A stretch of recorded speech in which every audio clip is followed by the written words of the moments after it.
दिल्ली कैसा लग रहा है आपको? दिल्ली देश की राजधानी है, अच्छा है। मतलब आपको मध्य प्रदेश की याद आती है?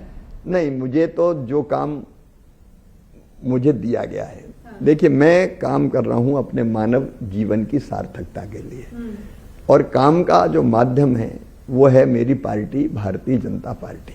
तो मैं ये मानता हूं कि मेरी पार्टी, मेरा नेतृत्व जो काम मुझे सौंपे उसको पूरी प्रामाणिकता और ईमानदारी से करो। आपने नेतृत्व का जिक्र किया और नेतृत्व में अभी अभी बदलाव आए हैं। नितिन नवीन साहब को अब अध्यक्ष चुन लिया गया है, मतलब कार्यकारी अध्यक्ष हैं वो अभी।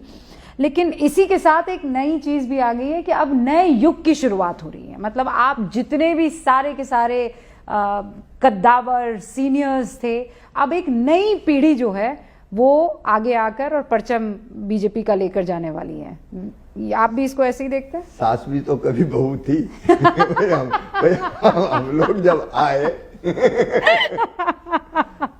जब आए मैं 44-45 साल में मुख्यमंत्री बन गया। हाँ। कोई कहते ये नया कहां से लेके आ गए। मतलब नितिन बाबू जब पहली बार चुनाव लड़े थे तब 2 साल आपके हो गए थे मुख्यमंत्री रहे हुए मध्य प्रदेश के। हाँ, तो मैं ये कहता हूं कि नया नेतृत्व उभारते रहना ये देश के लिए, प्रदेश के लिए, पार्टी के लिए अच्छा है।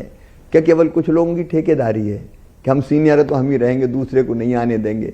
हम ऐसे बट वृक्ष नहीं बनना चाहते कि जिसके नीचे कोई और पनपे ही ना। लेमैन की भाषा में आपसे सवाल पूछ रही हूँ कि जब एक यंग आदमी 45 वर्ष का अध्यक्ष बनता है, तमाम इतने सीनियर्स हैं, क्या उनके मन में ये विचार नहीं आएगा कि ये तो कतई जूनियर हैं, इतने यंग हैं और अध्यक्ष बन गए हैं? भारतीय जनता पार्टी में नहीं आता ये, और कोई पार्टी होती तो अलग बात थी, लेकिन भारतीय जनता पार्टी में तो आनंद और प्रसन्नता इस बात की होती कि चलो एक नया नेतृत्व आ रहा है। तो आप देख रहे हैं बगल ही के देश में, बांग्लादेश में इस वक्त बहुत हिंसक माहौल चल रहा है।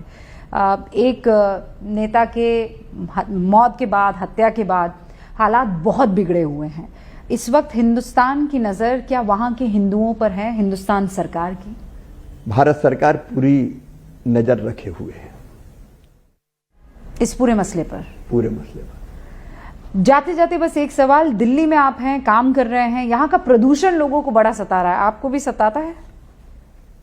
मैं तो यहाँ भी रोज पेड़ लगाता हूँ। हाँ, पेड़ लगाने का तो आपका, हाँ। लेकिन चिंतित सब है, और दिल्ली की सरकार भी अपने प्रयत्न कर रही है, भारत सरकार भी सजग और सचेत है, और नागरिकों को भी सजग रहना होगा। वो गंभीर मुद्दा है जिस पर मिल के काम करेंगे। बहुत बहुत शुक्रिया शिवराज सिंह चौहान साहब हमसे बातचीत करने के लिए, और आपकी ये योजना जितनी मजबूती से आपने सदन में रखा है उतनी मजबूती से ग्राउंड जीरो पर उभरे, इस पर हम भी नजर रखेंगे और दोबारा आपसे मुलाकात। नहीं, हम लोग कोई कसर नहीं छोड़ेंगे। जनता इससे लाभान्वित हो, गरीब को रोजगार भी मिले, लेकिन गरीब गरीब ना रहे। अल्टीमेटली हमारा लक्ष्य है कि वो आर्थिक रूप से समृद्ध हो, उसका जीवन स्तर सुधरे। बहुत बहुत तो कोई कसर नहीं छोड़ेंगे। आपको बहुत बहुत धन्यवाद।